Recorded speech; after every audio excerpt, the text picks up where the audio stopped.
Nyamnyabe ameke ngwana ma nyonu e frère ba ameke ngwana mebe ya shawe ba shawe to changa le marché le Togo fun ya so le gbo be no be ju agbele to complètement be e dore pe mulo e dore ka ko yo na eni a shawe be do yo to na zame yo na boîte me au moins no to i boîte me kaka ne e moto au moins te ko client short ya ho me la so la ho me 30 000 alo 20 000 alo 50 000 de yo chan so pona yo so yo so pona e yo be famille oji yo be ni oji amero to chon témoignage le gbo be na yesu yo so yo ba champion nya be yo to na ça me be wona c'est que Jean il doit janvier il ofi wa yo to na be wona shout to gbo na bana yi so nourrir na famille oji be won to chan gbale marché fi anu ke to combien la marché de Togo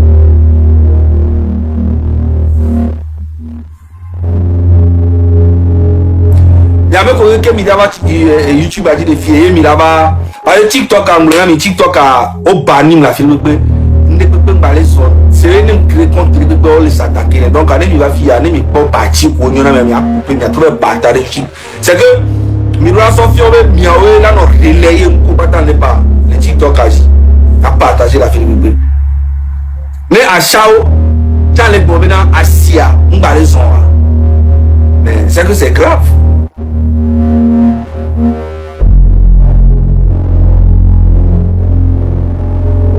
On va vidéo de l'engouement de Benari. Améré,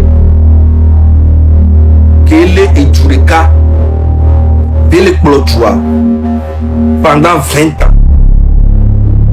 20 ans, 20 ans. Il y a quelqu'un qui me fait de 20 ans, les péménas, il y a un énergie.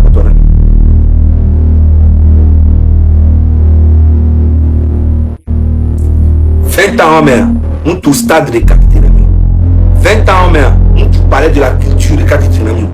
20 ans, mais centre artisanal de capitalisme, déjà nous tous. Centre artisanal, les lomos.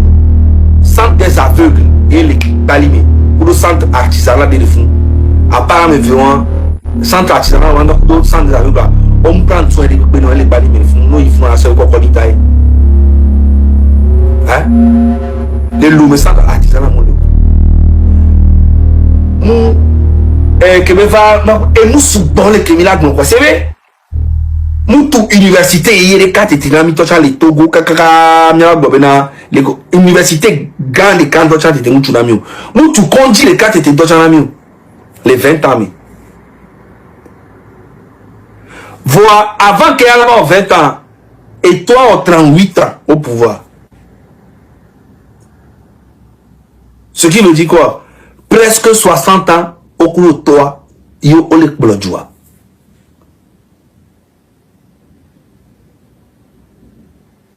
Et pendant 60 ans, Américains comme pour les profiter de joie avec Belo. Moi, il faut des cas, il y a les doués et joie avec Galo. En fait, le régime de fort aujourd'hui, et c'est tant de grandes to do à mon avis on va be câble to non ils sont grand frère Ferdinand be direct mais Antoine Mikbo et Yanko Beblin il y a des liens de sang les liens de sang et nous que tinyabe a wankemi on a ngolabe population des cas pour la renverser table à bousiller ne quoi te remettre à zéro. Population à des cas, peuple à des cas, pour la théorie. C'est que c'est à béton la tout massivement, il y a homo. Parce que et les perroquets roi c'est les perroquets américains, c'est moi d'à surprendre. C'est vrai que la date de nuit avec comme on a annoncé date de c'est que et nous tu crées date déclencher les Lomé, les Togois, surtout Lomé. Et nous tu tuer et date déclencher colère de les Togois venez faire un talk boya. Du cas la chose les gars. Makarejo. Elle a fait blague, elle a des militaires auto, elle a des milices auto.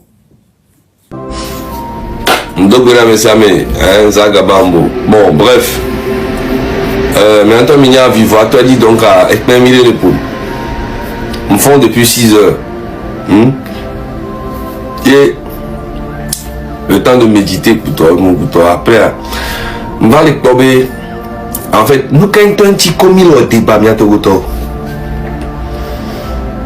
un débat, mais aussi argument contre argument, débat normalement.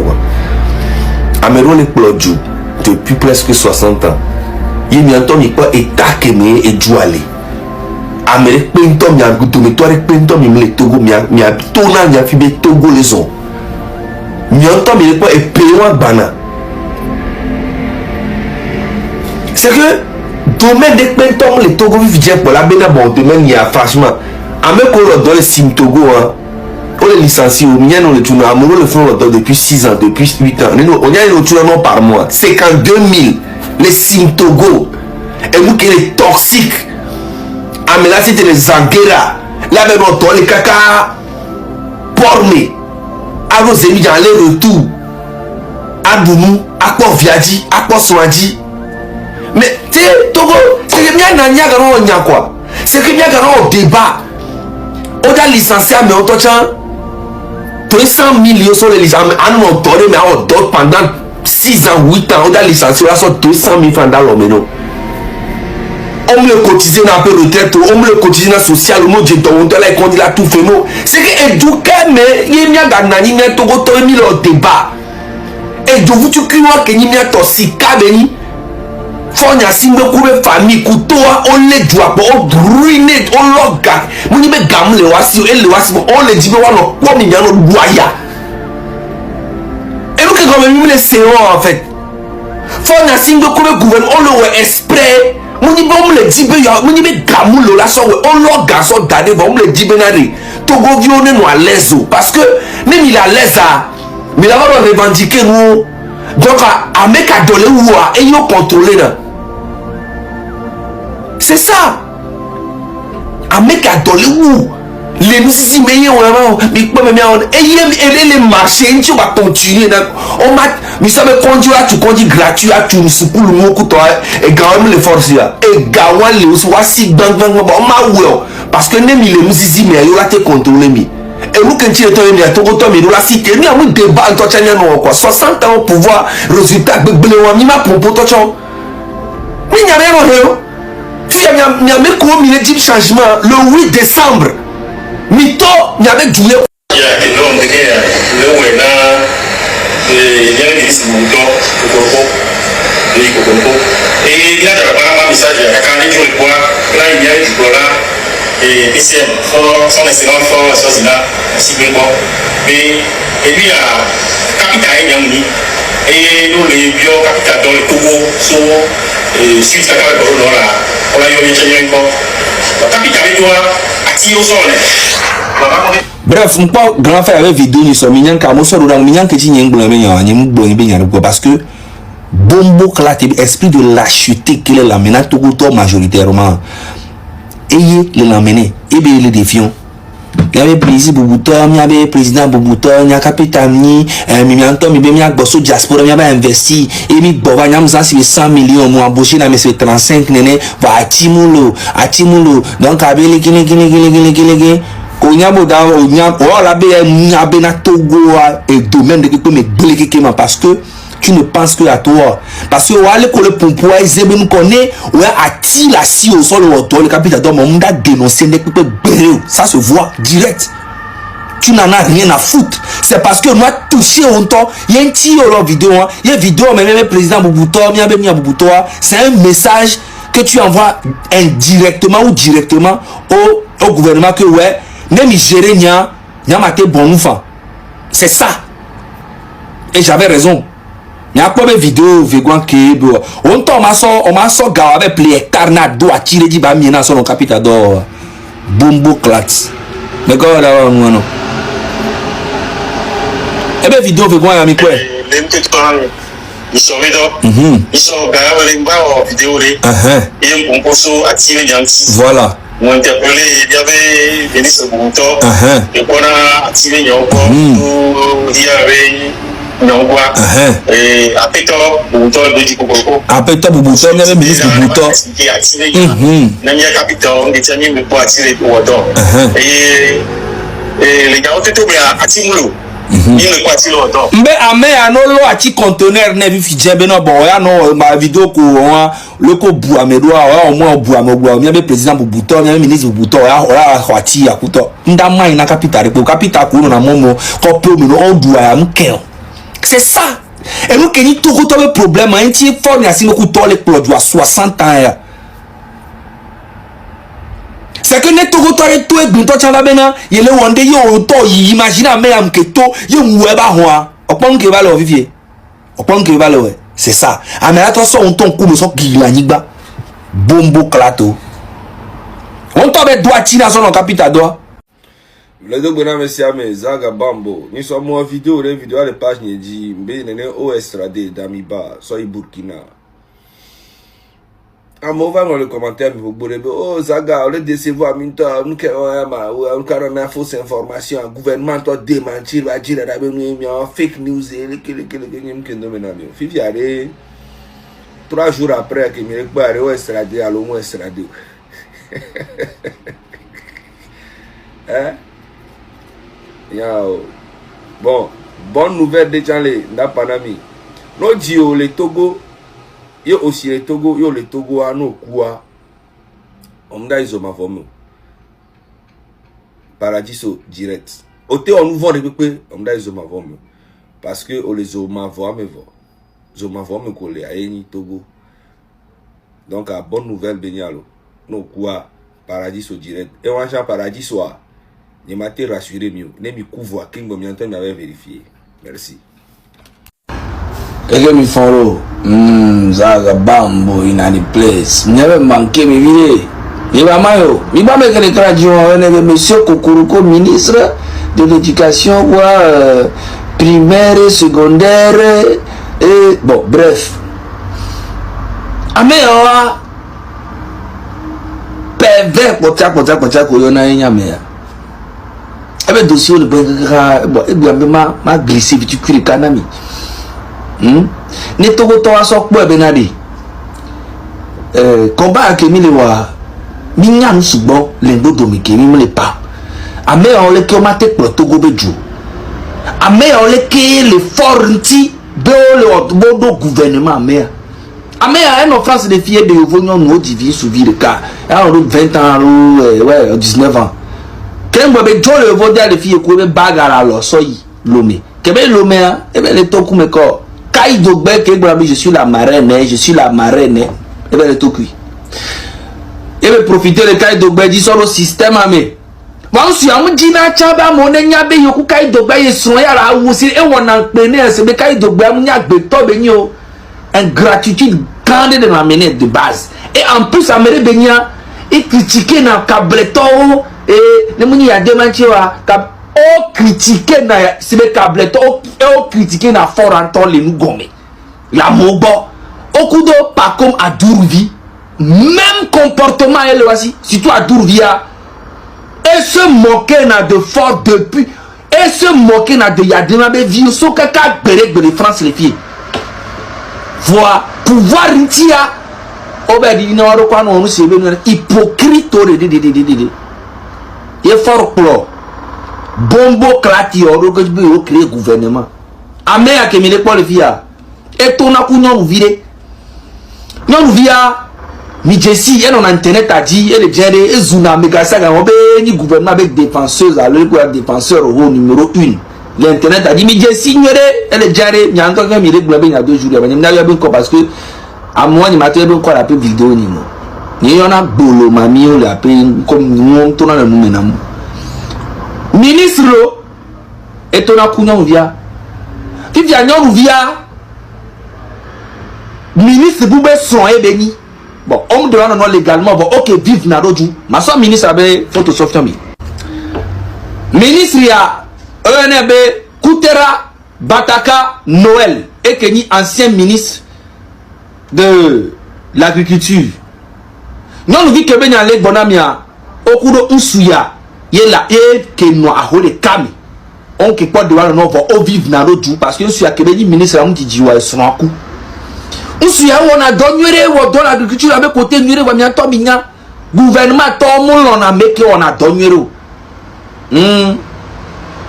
Il y a un vieux qui est ton quoi mère. Et bah ton coup kokoroko. Mais si téléfi et il y a là un blanc.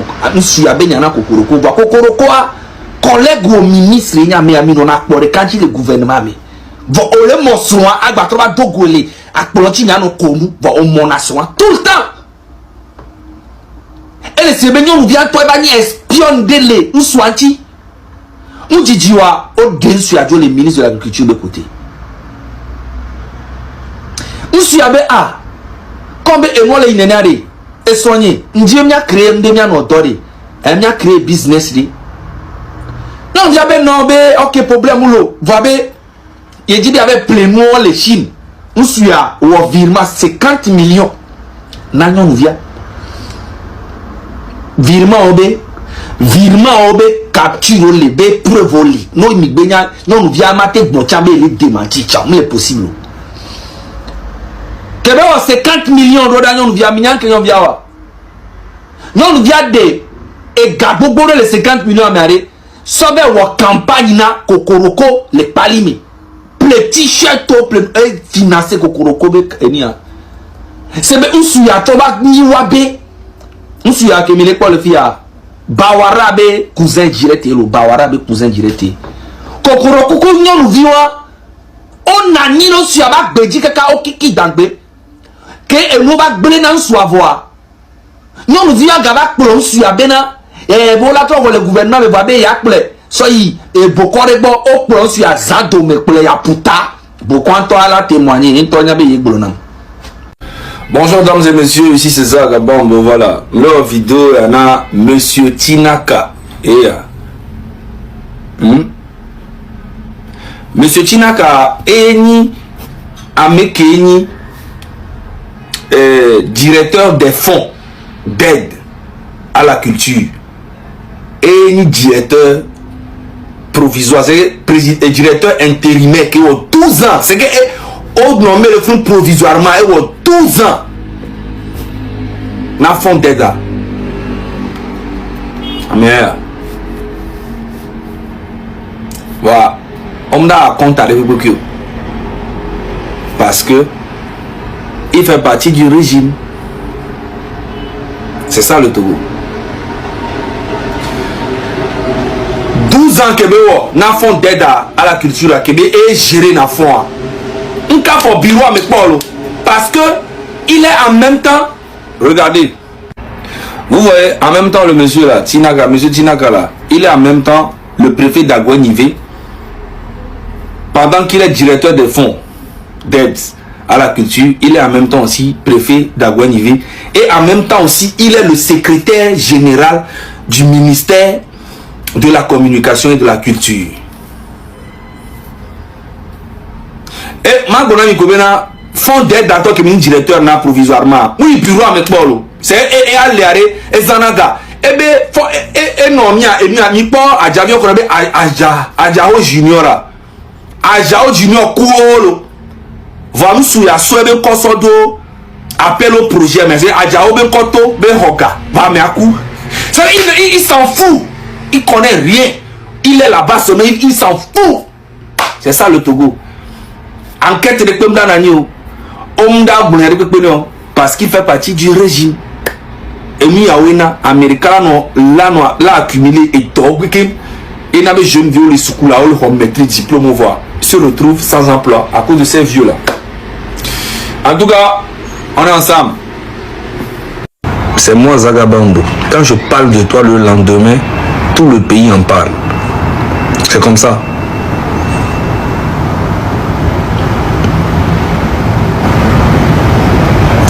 Depuis tu fais des vidéos, j'ai jamais eu à faire une fois, je crois, au début. Après j'ai vu que tu étais un farfelu. Tu cherchais de la visibilité. Tu cherchais à avoir une place auprès du gouvernement, c'est tout. Tu vois? Et c'est toujours le côté le plus facile. Défendre un gouvernement, mais c'est ça le plus facile. Mais être contre le gouvernement, mais toi tu ne peux jamais faire ça.